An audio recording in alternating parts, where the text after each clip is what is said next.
ರಾಜಕಾರಣದಲ್ಲಿ ಇಲ್ಲಿವರೆಗೆ ನನ್ನನ್ನೇನು ಬೆಳೆಸಿರ್ತಕ್ಕಂಥ ಜನ ಇದ್ದಾರೆ ರೈತರು, ಒಂದು ವರ್ಷದಿಂದ ಅವರು ರಸ್ತೆಯಲ್ಲಿ ಕೂತವ್ರೆ. ಎಷ್ಟು ದಿವಸ ಸುಳ್ಳು ಹೇಳ್ಕೊಂಡು ಬದುಕ್ತೀರಿ? ಸಾಯ್ಬೇಕಾದ್ರೆ ಯಾವುದನ್ನೂ ಒತ್ಕೊಂಡು ಹೋಗಲ್ಲ, ಹೋಗ್ಬೇಕಾದ್ರೆ 6 ಅಡಿ 3 ಅಡಿನೇ.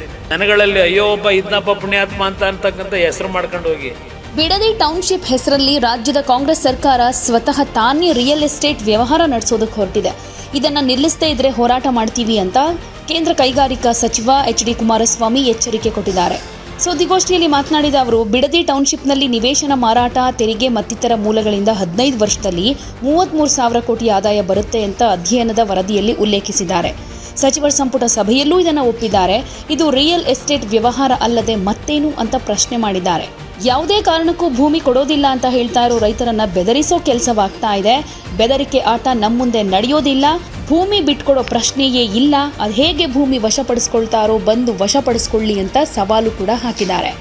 ಇವತ್ತು ನಾನು ಇದನ್ನು ಯಾತಕ್ಕೆ ಇಲ್ಲಿ ಹೇಳ್ತಾ ಇದ್ದೀನಿ ಅಂದರೆ, ನಿಮ್ಮ ಮುಂದೆ ನಾನು ಸುಮ್ಮನೆ ತೋರ್ಗಾಣಿಕೆಗೆ ಹೇಳ್ತಿಲ್ಲ.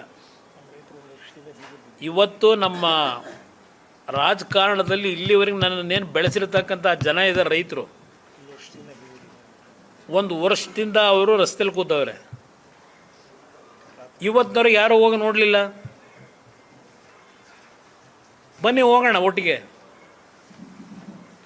ನೀವು ನಿಜವಾದ ರೈತರು ಅಲ್ವೋ ಅಂತಕ್ಕಂಥದ್ದು ಏನು ಹೇಳ್ತೀರಿ?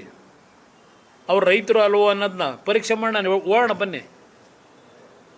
ರೈತರ ಎದುರಿಗೆ ಚರ್ಚೆ ಮಾಡೋಣಂತೆ ಕೂತ್ಕೊಂಡು. ಎಷ್ಟು ದಿವಸ ಸುಳ್ಳು ಹೇಳ್ಕೊಂಡು ಬದುಕ್ತೀರಿ? ಸಾಯ್ಬೇಕಾದ್ರೆ ಯಾವುದನ್ನೂ ಒತ್ಕೊಂಡು ಹೋಗಲ್ಲ, ಹೋಗ್ಬೇಕಾದ್ರೆ 6 ಅಡಿ 3 ಅಡಿನೇ ಅಲ್ಟಿಮೇಟ್ಲಿ ನಮಗೆ ಸಿಗೋದು, ಉಳಿಯೋದು. ಏನು ಸಂಪಾದನೆ ಮಾಡಿದ್ರು ಆ ಸಂಪಾದನೆ ಜನಗಳಲ್ಲಿ ಅಯ್ಯೋ ಒಬ್ಬ ಇದ್ನಪ್ಪ ಪುಣ್ಯಾತ್ಮ ಅಂತಕ್ಕಂಥ ಹೆಸರು ಮಾಡ್ಕೊಂಡು ಹೋಗಿ ಏನು ಶಾಶ್ವತ ಇಲ್ಲ. ಇದು ಎಂತೆಂಥವ್ರು ಏನೇನೋ ಆಗೋಗೋದು. ಏನು ಮಾಡಿದ್ದೀರಪ್ಪ ಬೆಂಗಳೂರಿಗೆ? ಹೇಳ್ರಪ್ಪ ಹೋಗಲಿ. ಬೆಂಗಳೂರಿನ ಅಭಿವೃದ್ಧಿ 3 ವರ್ಷ ಆಯ್ತಲ್ಲ. 3 ವರ್ಷದಲ್ಲಿ ಈಗ ಮೊನ್ನೆ ಬಂದು ಮಳೆ, ಒಂದು ಮಳೆನೇ ತಡ್ಕೊಳಕ್ಕಾಗಿಲ್ಲ. ಏನು ಮಾಡ್ತೀರಿ? ಇದೆಲ್ಲ ಮಾಡ್ಕೊಂಡು ಏನು ಉಪಯೋಗ? ಇದು ದುಡ್ಡುಡೆಯ ಕಾರ್ಯಕ್ರಮ ಇದು.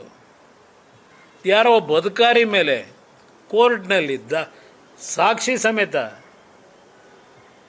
ಕೇಸ್ ಹಾಕ್ತಾರೆ. ಅದು ಯಾವುದೋ ಘನತ್ಯಾಜ್ಯ ನಿರ್ವಹಣೆ ಬಗ್ಗೆ.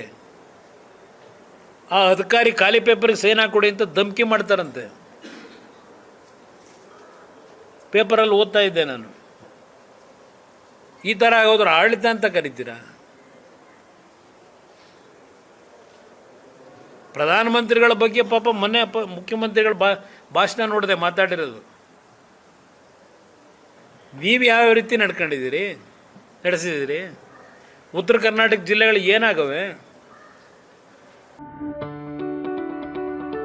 ಯಾವುದೇ ಸುದ್ದಿಯ ಅಪ್ಡೇಟ್ ಅನ್ನ ಮಿಸ್ ಮಾಡ್ಕೊಳ್ಬಾರ್ದು ಅಂದ್ರೆ ಈಗ್ಲೇ ಒನ್ ಇಂಡಿಯಾವನ್ನ ಸಬ್ಸ್ಕ್ರೈಬ್ ಮಾಡಿ. ನಿಮಗೆ ಬೇಕಾದ ಭಾಷೆಯಲ್ಲಿ ಎಲ್ಲಾ ಸುದ್ದಿ ತಿಳಿಬೇಕು ಅಂದ್ರೆ ಒನ್ ಇಂಡಿಯಾ ಆಪ್ ಅನ್ನ ಡೌನ್ಲೋಡ್ ಮಾಡ್ಕೊಳ್ಳಿ.